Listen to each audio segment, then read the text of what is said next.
अक्षांश क्या है एवं अक्षांश रेखा में क्या अंतर है, देशांतर रेखा और देशांतर में क्या अंतर है। नमस्कार, आज हम लोग बात करेंगे इसी टॉपिक पर।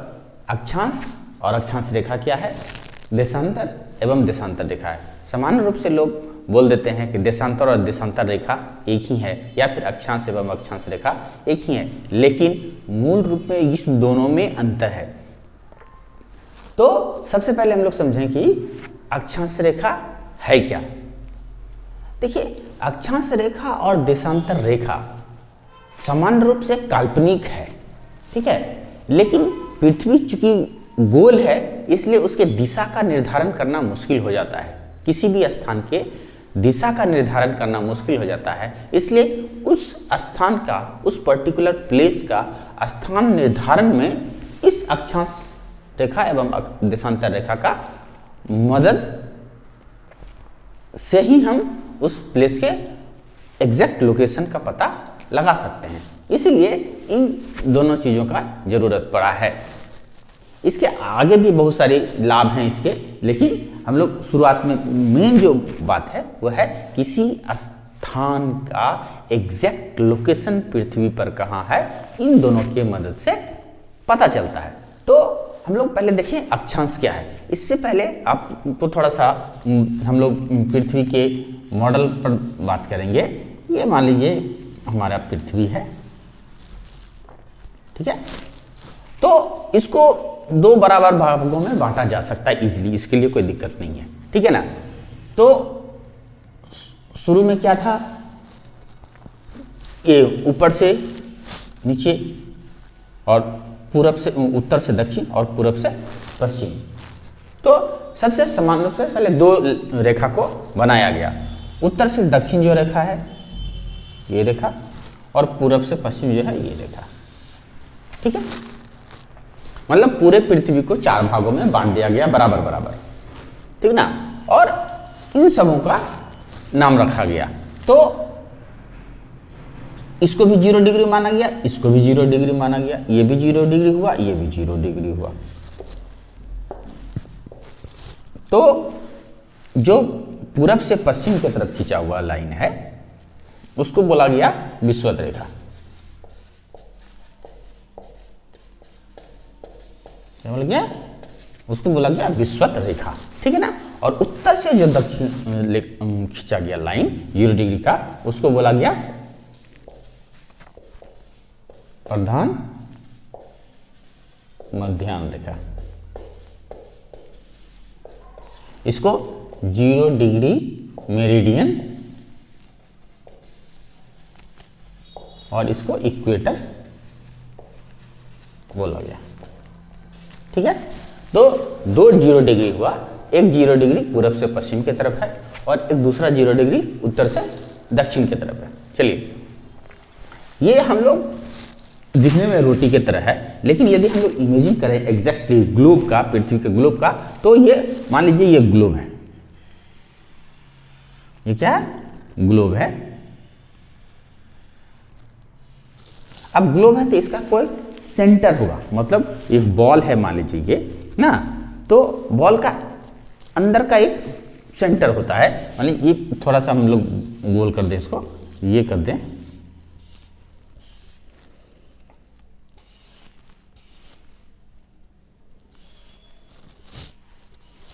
ये जो है ग्लोब, इसके ये बॉल के टाइप का है। तो बॉल का जो बीच का ये यहाँ का जो सेंटर होता है उस वो सेंटर इसमें है कहीं ना कहीं, ठीक है।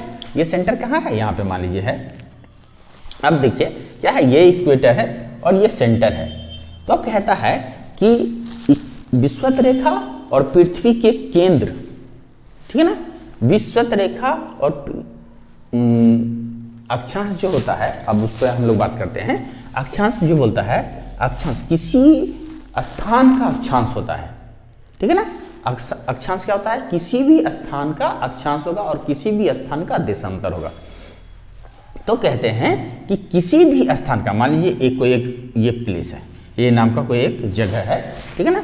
तो किसी भी स्थान का मतलब ए स्थान का पृथ्वी के केंद्र से और इक्वेटर से, ठीक है ना, पृथ्वी के केंद्र से और इक्वेटर से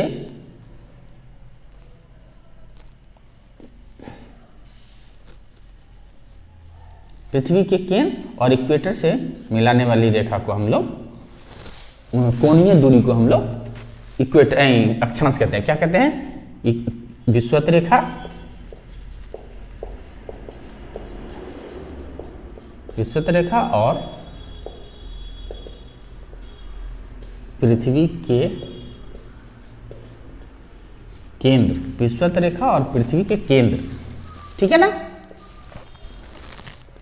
की कोणात्मक दूरी, कोणात्मक दूरी किसी स्थान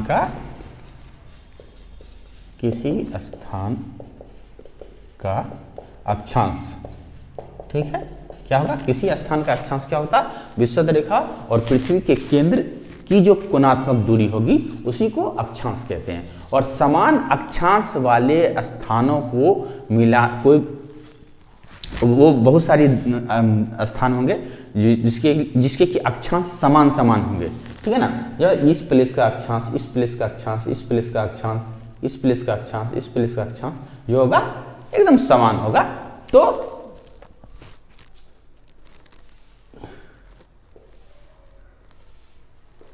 इस तरह से समान होगा। इस प्लेस का अक्षांश सब समान होगा, इसका कोण जो होगा, ये जो कोण होगा ये सब समान होगा, यहाँ का भी उसी तरह से समान होगा, ठीक है, ये समान होगा। तो उस तरह से किसी स्थान का अक्षांश पृथ्वी की केंद्र और विषुवत रेखा के बीच का जो कोणात्मक डिस्टेंस होगा, कोणात्मक मान होगा, वही उसका अक्षांश होगा। तो समान अक्षांश, समान अक्षांश को मिलाने वाले जो रेखा होगा उसको हम लोग अक्षांश रेखा कहेंगे। तो ये हुआ किसी अक्षांश, क्या है? किसी स्थान का अक्षांश विषुवत रेखा और पृथ्वी के केंद्र की कोणात्मक दूरी होती है। और अक्षांश रेखा क्या होता है कि समान अक्षांश को मिलाने वाली रेखा को अक्षांश रेखा कहते हैं, ठीक है। तो अब हम समझ सकते हैं कि आपको अक्षांश और अक्षांश रेखा के बीच का जो अंतर है वो समझ में आ गया होगा। चलिए, तो अब देखिए पृथ्वी पर बहुत सारे अक्षांश हैं। पृथ्वी पर 181 अक्षांश रेखा खींचा हुआ है। पृथ्वी पर 181 अक्षांश रेखा खींचा हुआ। अब देखिए 0 डिग्री हुआ एक, और 0 डिग्री से जैसे ऊपर जाएंगे ये 90 डिग्री, और 0 डिग्री से नीचे आएंगे तो ये 90 डिग्री, ठीक है ना। तो ये 90 डिग्री का अक्षांश जो है ये मात्र बिंदु है, लेकिन हम लोग उसको रेखा मान लेते हैं। वो 90 डिग्री का अक्षांश रेखा को हम लोग 90 डिग्री को हम लोग रेखा मान लेते हैं, लेकिन वास्तविकता यह है, यह जो 90 डिग्री का अक्षांश है वो मात्र एक बिंदु है। चलिए, ठीक है। तो क्या है, अब 181 कैसे हुआ? तो 1 डिग्री से लेके 90 डिग्री तो 90, ठीक, और फिर 1 डिग्री से 90 डिग्री तक प्लस 90, और एक 0 डिग्री तो प्लस 1। तो अक्षांश रेखा का कुल मान कितना होता है? 181, ठीक है। तो हम कह सकते हैं पृथ्वी पर 181 अक्षांश रेखा है, जिसमें से कुछ अक्षांश रेखाएं मुख्य हैं जो प्रमुखता से उसके नाम को लिया जाता है। उसमें सबसे पहला है विषुवत रेखा, जिसके बारे में हम लोग बात कर रहे थे। उसके बाद है एक तो हुआ 0 डिग्री इक्वेटर, जिसको हम लोग विषुवत रेखा कहते हैं। दूसरा कहते हैं 23.5 डिग्री नॉर्थ और 23.5 डिग्री साउथ, मतलब कि 23.5 नॉर्थ, 23.5 साउथ। नॉर्थ को बोलते हैं tropic of cancer, tropic of cancer, जिसको हम लोग कर्क रेखा भी कहते हैं। और साउथ वाले को बोलते हैं ट्रॉपिक ऑफ कैप्रिकॉर्न, जिसको हम लोग हिंदी में मकर रेखा भी कहते हैं। तो 23.5 नॉर्थ को विषुवत कर्क रेखा ट्रॉपिक ऑफ कैंसर और 23.5 साउथ को ट्रॉपिक ऑफ कैप्रिकॉर्न कहते हैं। ठीक है, अब देखिए इसके बाद जो होता है 66.5 नॉर्थ को आर्कटिक सर्किल कहते हैं, आर्कटिक ठीक, और 66.5 साउथ को अंटार्कटिक सर्किल कहते हैं, अंटार्कटिक सर्किल कहते हैं। ठीक है, और 90 नॉर्थ को आर्कटिक पोल कहते हैं, टिक पोल कहते हैं, और 90 साउथ को अंटार्कटिक पोल कहते हैं।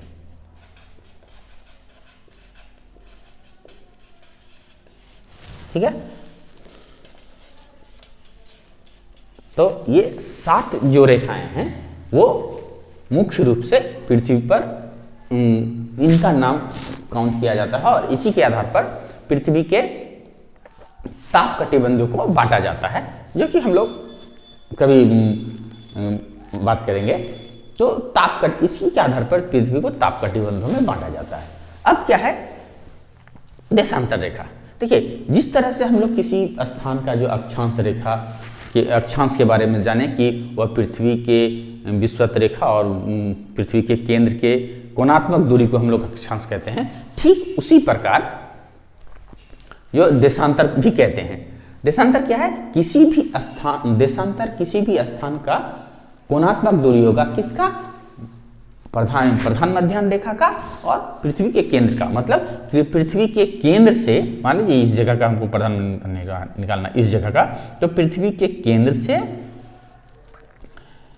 और इस प्रधान मध्याह्न रेखा के बीच का जो कोण होगा उसको हम लोग बोलेंगे देशांतर। मतलब देशांतर किसी भी स्थान का वह कोणात्मक दूरी है, वह कोणात्मक मान है जो कि पृथ्वी के केंद्र और 0 डिग्री देशांतर रेखा के बीच बनता है। और समान देशांतर को मिलाने वाली जो रेखा होती है उसे हम लोग देशांतर रेखा कहते हैं। ठीक एकदम उसी तरह से तो कैसे कहते हैं देशांतर क्या है? किसी स्थान का देशांतर पृथ्वी का केंद्र और प्रधान मध्याह्न रेखा के बीच का कोणात्मक मान है। ठीक है, कोणात्मक मान है। और देशांतर रेखा क्या है? समान देशांतर को मिलाने वाली रेखा को देशांतर रेखा कहते हैं। ठीक है, समान देशांतर को मिलाने वाली रेखा को हम लोग क्या कहते हैं? देशांतर रेखा कहते हैं। ठीक है, अब क्या है? तो देशांतर जो रेखा होता है वो 2 मुख्य रूप से है। पहला 0 डिग्री देशांतर रेखा और 180 डिग्री देशांतर रेखा।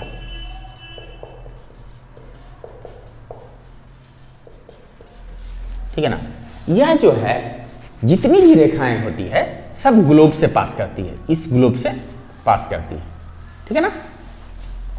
तो अक्षांश रेखा, हर अक्षांश रेखा दूसरे अक्षांश के समानांतर होती है, मतलब पैरेलल होती है। लेकिन कोई भी देशांतर रेखा दूसरे देशांतर के समानांतर नहीं होते। सभी देशांतर रेखा को पोल से गुजरना पड़ता है। इस तरह से सभी देशांतर रेखा को पोल से गुजरना पड़ता है। लेकिन अक्षांश रेखा एकदम सीधा सीधा, हर अक्षांश रेखा दूसरे अक्षांश रेखा के समानांतर होती है इस तरह से। ठीक है, तो हर अक्षांश रेखा दूसरे अक्षांश के समानांतर होने के कारण दोनों का बीच का जो दूरी होता है बराबर होता है। इसको हम लोग कहते हैं हर एक अक्षांश के बीच का जो दूरी होता है, एक अक्षांश के बीच का जो दूरी होता है 111 किलोमीटर होता है, ठीक है ना। लेकिन देशांतर रेखा के केस में ऐसा नहीं होता है। विषुवत रेखा पर देशांतर रेखा के बीच का जो दूरी होता है 111 किलोमीटर 111.32 किलोमीटर होता है, ठीक है। लेकिन जैसे जैसे हम लोग नॉर्थ और साउथ की तरफ जाते हैं, विषुवत रेखा, दो विषुवत रेखाओं के बीच का जो डिस्टेंस है वो कम होता जाता है और उत्तरी ध्रुव और दक्षिणी ध्रुव के पास जाके वो 0 हो जाता है, ठीक है ना। अब देखिए, ये जो अक्षांश रेखा है यह ताप कटिबंध को निर्धारित करता है, लेकिन यह जो विषुवत रेखा है ये पूरे पृथ्वी पर समय का निर्धारण करता है, ठीक है। और कहते हैं हम लोग 24 घंटा का दिन होता है, हम लोग बोलते हैं ना 24 घंटा का दिन है, मतलब दिन और रात मिला के 24 घंटा होता है। और विषुवत रेखा पर जो पूरे मतलब पृथ्वी पर जो पूरे विषुवत रेखा बनाई गई है वो कुल मिलाकर 380 है, 360 है, ठीक है। कुल मिला के 360 देशांतर रेखा है और 360 को 24 से भाग देने से हमको 4 मिनट का समय पता चलता है। मतलब एक अक्षांश के एक देशांतर की जो बीच का डिस्टेंस है वो उसको 4 मिनट माना जाता है। मतलब देशांतर तर का जो अंतर होगा, एक देशांतर का अंतर जो होगा वो 4 मिनट का होगा, ठीक है, 4 मिनट का होगा। तो इस तरह से देखते हैं कि और जो एक और देशांतर के बारे में बता रहे थे आपको 180 डिग्री देशांतर रेखा, यह है अंतरराष्ट्रीय तिथि रेखा, उसको बोलते हैं अंतरराष्ट्रीय तिथि रेखा। अर्थात मतलब यदि आप 180 डिग्री देशांतर रेखा को पार करते हैं तो आपके कैलेंडर का जो डेट है वो बदल जाएगा। कैसे बदल जाएगा कि जब आप पूरब से पश्चिम की तरफ आते हैं तो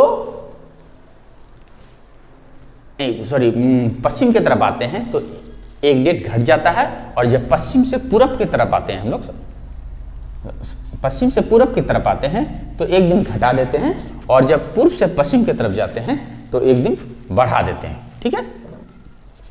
तो अंतरराष्ट्रीय तिथि रेखा देखिए, ये अंतरराष्ट्रीय तिथि रेखा जो है 180 डिग्री देशांतर ही एक ऐसी रेखा है जो कि टेढ़ी मेढ़ी है, बाकी कोई भी रेखा टेढ़ी मेढ़ी नहीं है। ध्यान रखने वाली बात है, अंतरराष्ट्रीय तिथि रेखा टेढ़ी मेढ़ी है। तो एक सवाल उठता है कि अंतरराष्ट्रीय तिथि रेखा टेढ़ी मेढ़ी क्यों है।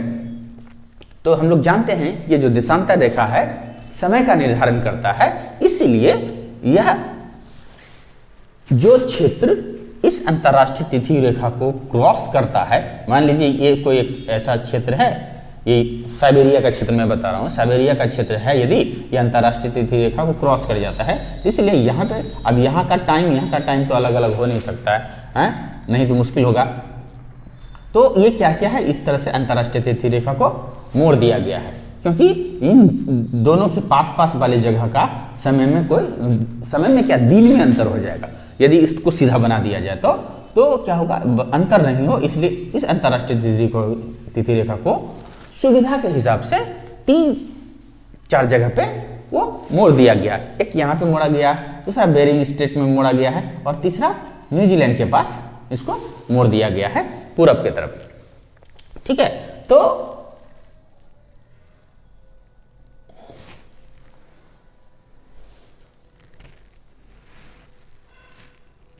इस तरह से हम देखते हैं कि अक्षांश और अक्षांश रेखा क्या है और उसका महत्व हमारे लिए क्या है आम जीवन में। और विषुवत और इसी के आधार पर हम लोग किसी भी देश का मतलब देशांतर रेखा के आधार पर ही किसी देश का क्या बोलते हैं उसको, क्या बोलते हैं,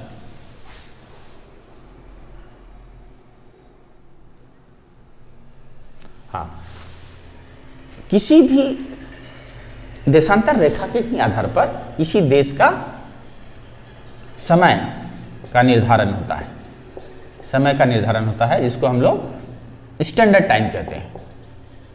मतलब किसी देश का स्टैंडर्ड टाइम और इसी विषुवत रेखा के आधार पर निर्धारित किया जाता है। अलग अलग देश का अलग अलग विषुवत रेखा के आधार पर उसके देश का समय निर्धारित किया गया है। सामान्य रूप से 0 डिग्री जो देशांतर रेखा है यह इंग्लैंड से के ग्रीनविच से गुजरता है और समय का निर्धारण दो तरह का समय होता है। विश्व में 2 प्रकार के समय होते हैं, एक ग्रीनविच मीन टाइम जिसको जो कि इंग्लैंड का जो लोकल टाइम है उसको हम लोग ग्रीनविच मीन टाइम होता है पूरी दुनिया के लिए, उसको इंटरनेशनल स्टैंडर्ड टाइम कहते हैं, IST कहते हैं, IST इंटरनेशनल स्टैंडर्ड टाइम कहते हैं। और किसी देश का जो अक्षांश देशांतर रेखा होगा वह जब उस देशांतर को अपना स्टैंडर्ड प्रधान रेखा मानता है, जैसे भारत का है 82.5 लॉन्गिट्यूड, भारत का क्या है 82.5 लॉन्गिट्यूड को डिग्री को हम लोग भारत का प्रधान मध्याह्न रेखा मानते हैं और इसी रेखा के आधार पर भारत का समय का निर्धारण होता है। तो इसको हम लोग इंडियन स्टैंडर्ड टाइम कहते हैं। तो किसी देश का जो स्टैंडर्ड टाइम होता है उसके बीच से समान रूप से बीच से गुजरने वाले देशांतर रेखा के आधार पर उसका निर्धारण किया जाता है और जो पूरे विश्व के लिए एक समय माना जाता है वो 0 डिग्री देशांतर रेखा के आधार पर माना जाता है। लेकिन कभी कभी क्या होता है, देश जब बहुत बड़े हो जाते हैं बड़े होते हैं तो उसका जो स्टैंडर्ड टाइम होता है यदि एक ही रखा जाए तो बहुत सारे समस्या पैदा होता है। कहीं सूरज उगेगा तो कहीं डूबेगा। जैसे रशिया इतना बड़ा देश है, यदि उसका स्टैंडर्ड टाइम एक रखा जाए तो 5-5, 6-6, 7-7 घंटा का अंतर हो जाएगा। मतलब कहीं सुबह उग रहा है तो कहीं दोपहर हो गया। इसलिए उन बड़े देशों में क्या होता है, बहुत सारे स्टैंडर्ड टाइम को मान लिया जाता है। जैसे रूस में 11 स्टैंडर्ड टाइम है, कनाडा में 5 स्टैंडर्ड टाइम है। इस तरह से अलग अलग देशों में, बड़े बड़े देशों में 2-3 स्टैंडर्ड टाइम रखा जाता है। ठीक है ना। तो इस तरह से हम देखते हैं, समझ सकते हैं कि अक्षांश और देशांतर रेखा क्या है, देशांतर और देशांतर रेखा क्या है और इसका हमारे विश्व पर क्या प्रभाव है। ठीक है, धन्यवाद।